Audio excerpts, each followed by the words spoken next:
Welcome the guy who has forgotten more about politics than most of us will ever know. He is Michael Shure, everybody. Michael Shure is challenged by the number of things that are really on the agenda today. I've got an awful lot. I sort of did a drill down on Clarence Thomas, Michael Shure, but I wonder if you could speak to it and just give me your perspective. We're really caught with these Supreme Court justices. You can't remove them without two-thirds of a congressional. You're not going to get the kind of votes you'd need in Congress to even come close. So you're kind of caught with this guy, and even though he's openly corrupt, in my judgment, and this is great journalism, I was saying, on the part of ProPublica, there's not much you can do.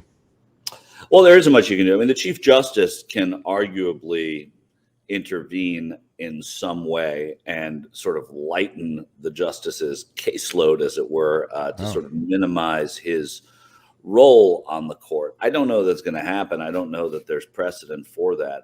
But, you know, what this does is it shines a light on what is going to be a part of every single confirmation hearing for Supreme Court justices forward. It may not change Clarence Thomas. He's an older justice anyway. I don't know that he's going to remain for how long he's going to remain on the court. But this is certainly something that by ProPublica doing this reporting, and I agree, it was just exceptional reporting by those three reporters.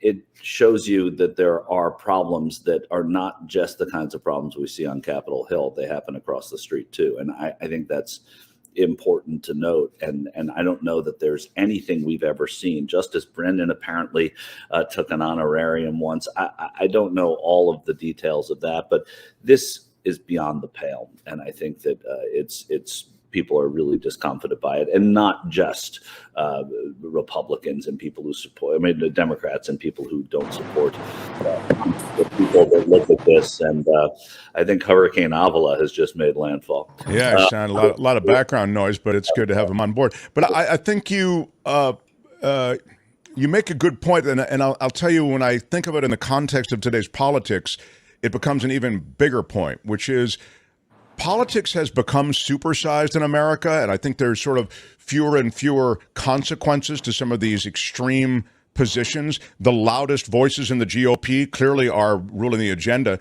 Politically, not smart to ride with abortion. We can talk about that. But they're going to ride with abortion right over the cliff the same way that they're riding with Trump right over the cliff, whether they want to or not. But similarly, what they want to get done in the Supreme Court, they're not so concerned about the repercussions. In fact, in the notes on the Supreme Court Roe v. Wade decision, they even spoke of the fact that while there may be public outcry, we have to just do, we just have to do what we have to do.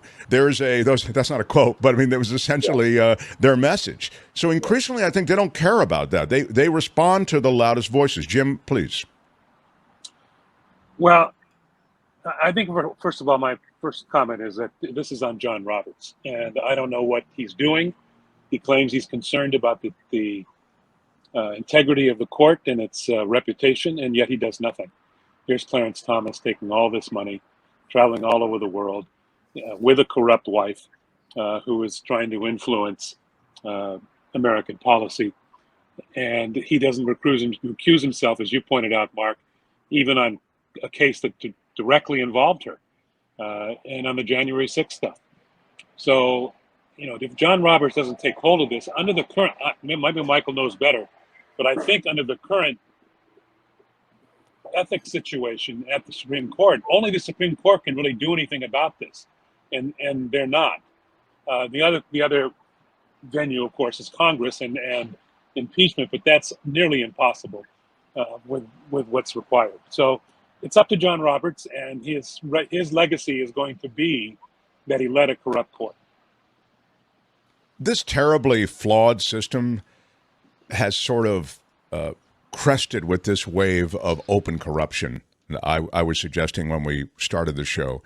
Let me ask you about what's happening now in Tennessee. Just as we have to move through a bunch. In Tennessee, the GOP, with a supermajority there, just got rid of 2 of the 3 Democrats that were part of this protest on the floor of the chamber there regarding weapons of war, regarding these assault weapons, as we'll call them, that were used in the Tennessee shooting.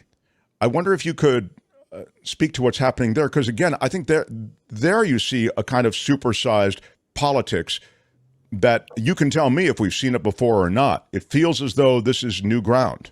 It's old ground. It's old ground, actually. It's the fact that the United States South is post-racial is showing itself to not be entirely true.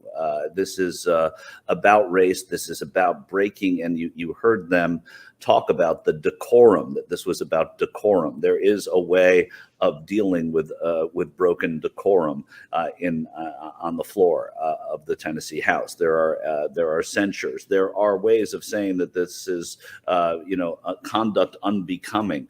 That's official in the Tennessee law. This extreme shows you that this is not what they're after. They're after what they believe decorum means, and decorum in the South means just as it always was. It's why they fight for a Confederate flag.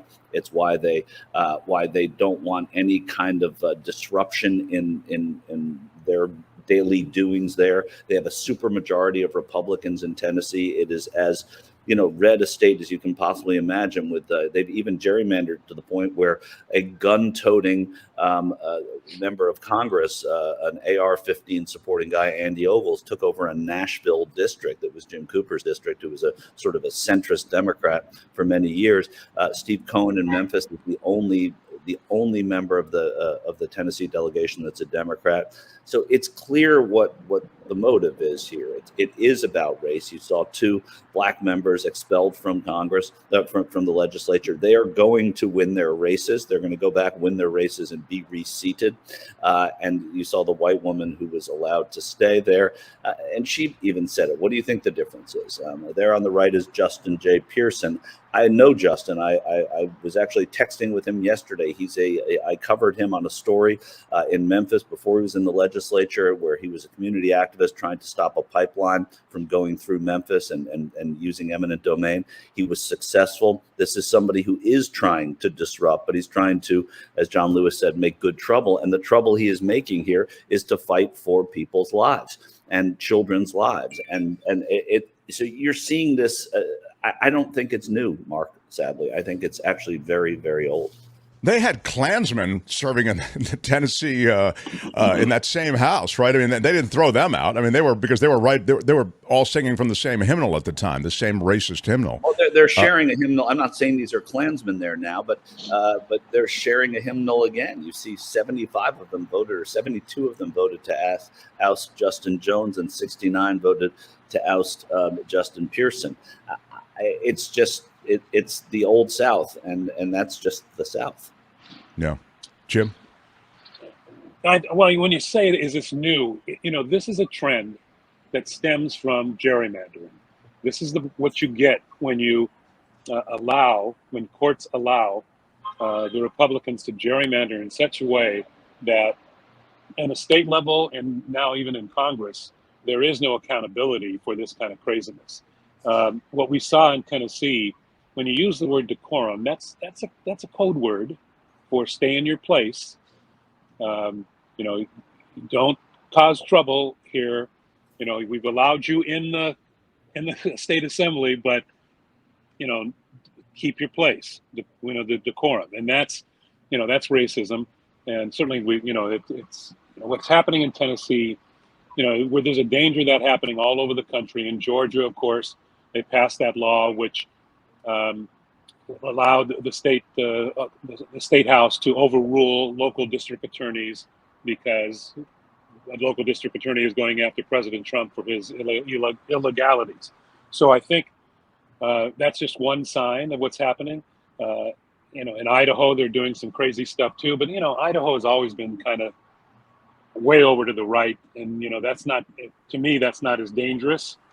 I think what's dangerous is what's happening in Tennessee and what's happening in Georgia, and that's a product of gerrymandering. And until we get that under control, it's going to be very difficult to fix anything. And fixing gerrymandering is difficult too. I want to add to what Jim's saying. It's true; it is a lot about gerrymandering. But what you're also seeing is it's kind of a gift in a way. All of these old rules and regulations, all these old ways of being that the Republicans are trotting out, from abortion to what's happening in the Tennessee State House, it's backfiring. Abortion has been a disaster. The Dobbs decision has been a Republican disaster, laid bare in Wisconsin this week, laid bare in the elections, in the midterm elections. The fact that they're still talking about it now it boggles the mind. Of course, I agree with Jim that Idaho is what Idaho is, and there's not a lot of national attention on such a place right now. And what they do is not going to be sort of a bellwether for the country, because they are kind of an outlier. But I mean, this stuff, I'm going to read you one thing that Justin Pearson said to me yesterday. He said, "Wow, there's something holy happening even amidst the sadness." This is one of the expelled members. Something holy happening, that it's sad, but we know we're going to go back to our districts. We're going to win these races, that we're going to raise so much money and bring so much attention to these old ways. Yet the Republicans just keep trotting them out. And that is because of exactly what Jim said, which is gerrymandering. They only have to appeal to those small groups that they already appeal to. And there's not sort of any common ground that's necessary. I'm thinking of that Star Wars scene in the original movie where, Obi-Wan says, "If you strike me down, I'll become even more powerful than you could ever imagine." And I really think of it because these people, the very people who you were texting with and who you've covered so many times, Michael, and that we're talking about here, Jim, those people would probably toil in relative obscurity, only be able to make some sort of incremental changes in the agenda of Tennessee.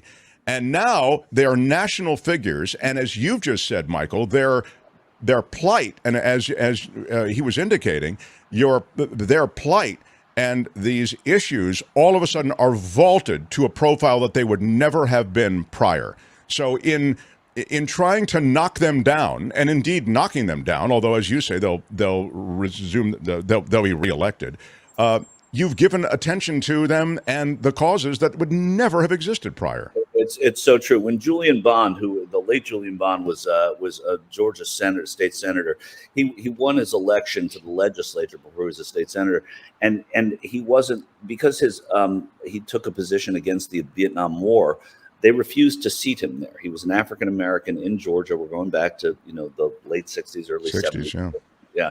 And when the district court upheld what the legislature said, that they couldn't be seated, and he went to the Supreme Court and he won 9-0.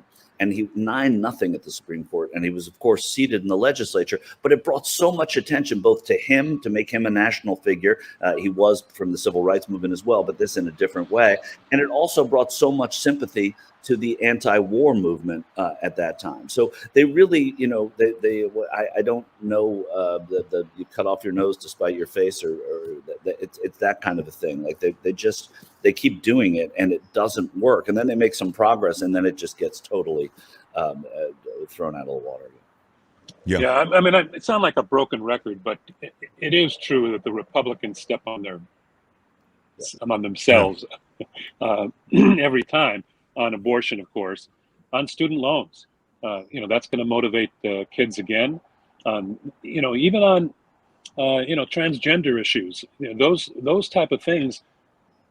Most people, on not that Republican base, that Trump base, but other than that, and independents, which is most important, want to give freedom to people to live their lives the way they want to live it. Love who they want to love, do all the.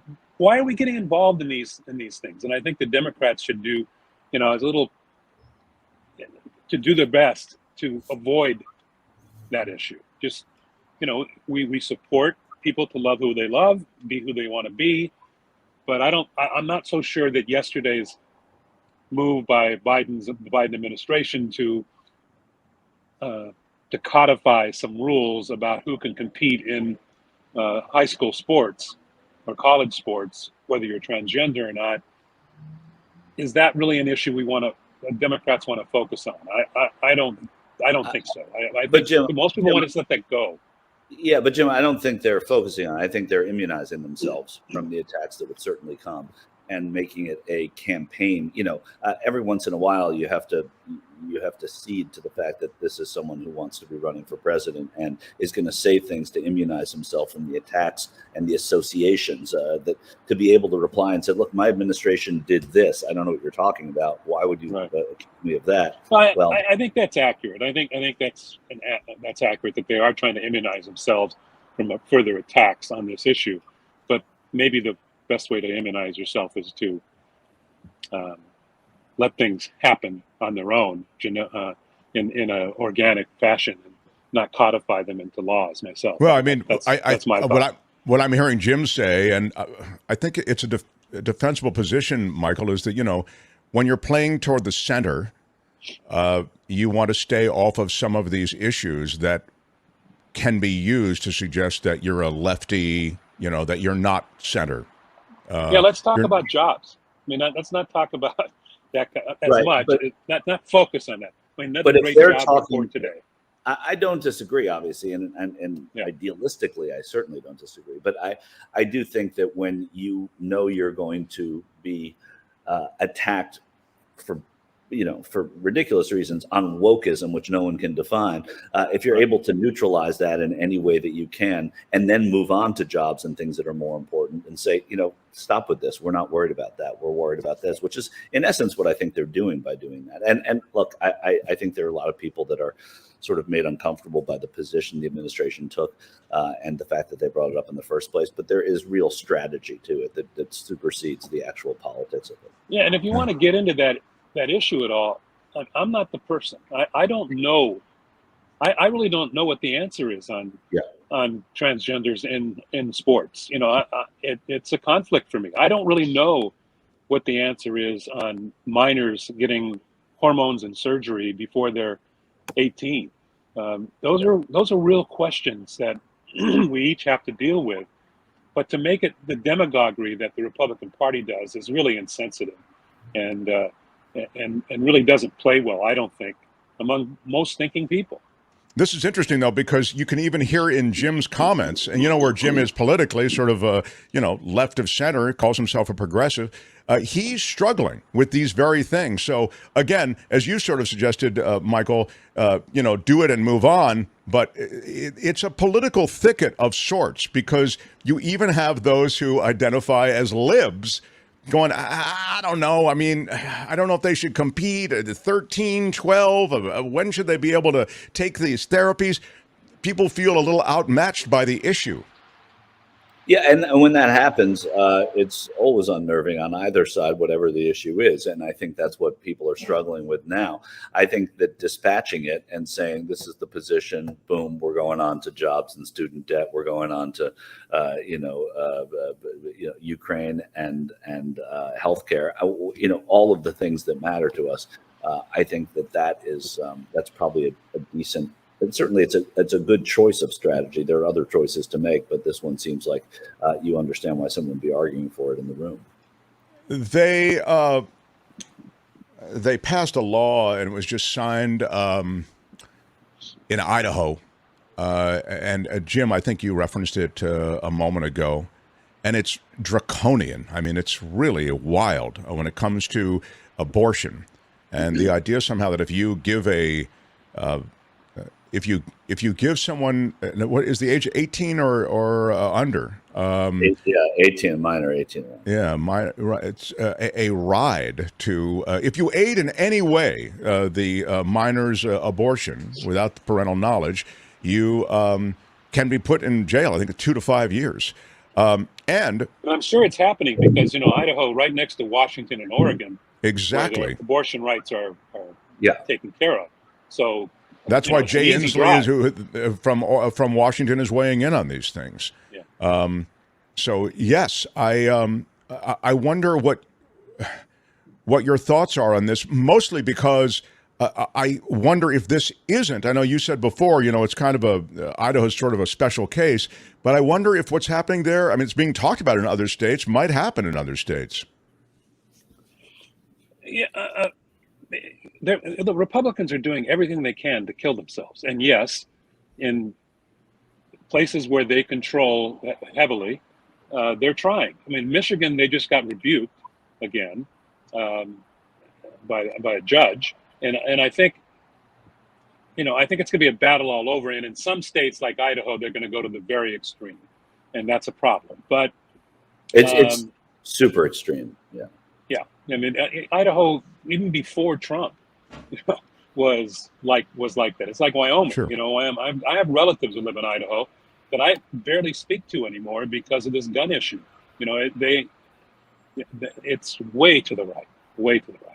And there's a constitutional right, and one thing we should tell people is that what they're trying to do is say, without consent of the parents, you cannot leave the state to get abortion services outside of the state. There's a constitutional right, though, that we all have to go to whatever state we'd like to go.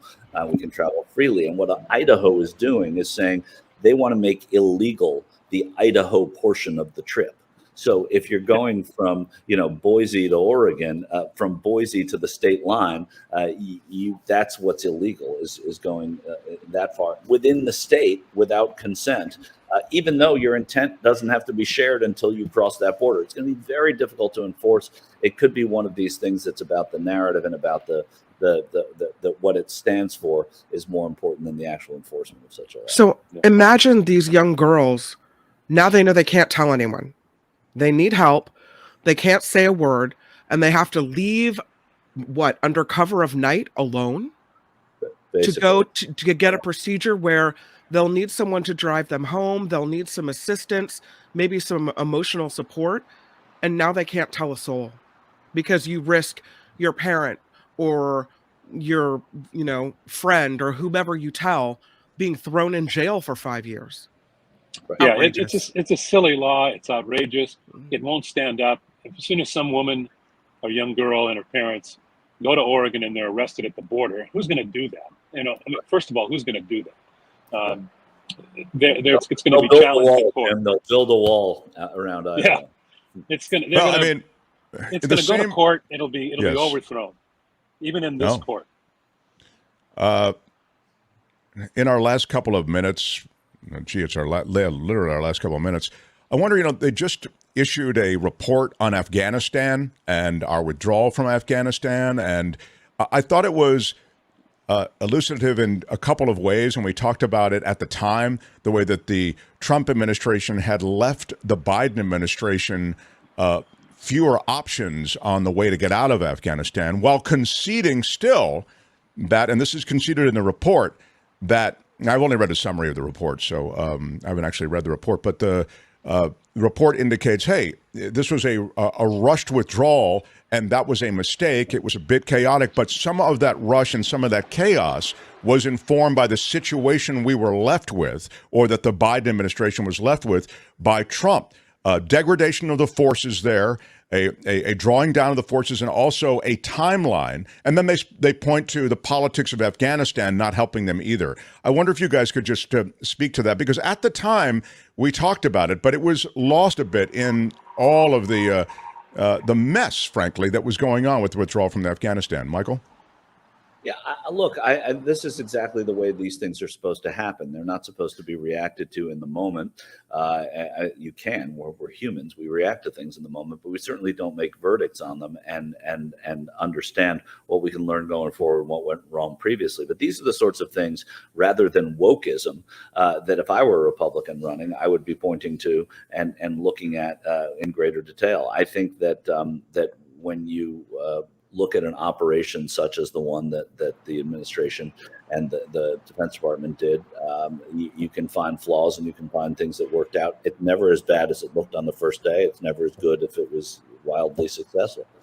But the point is that the Biden administration and Biden, whoever campaigns for president next, is going to be talking about the fact that we are out of Afghanistan. The other side is going to be talking about how we got out. And it does become political. It doesn't become just about the dotted I's and crossed T's in a report like this.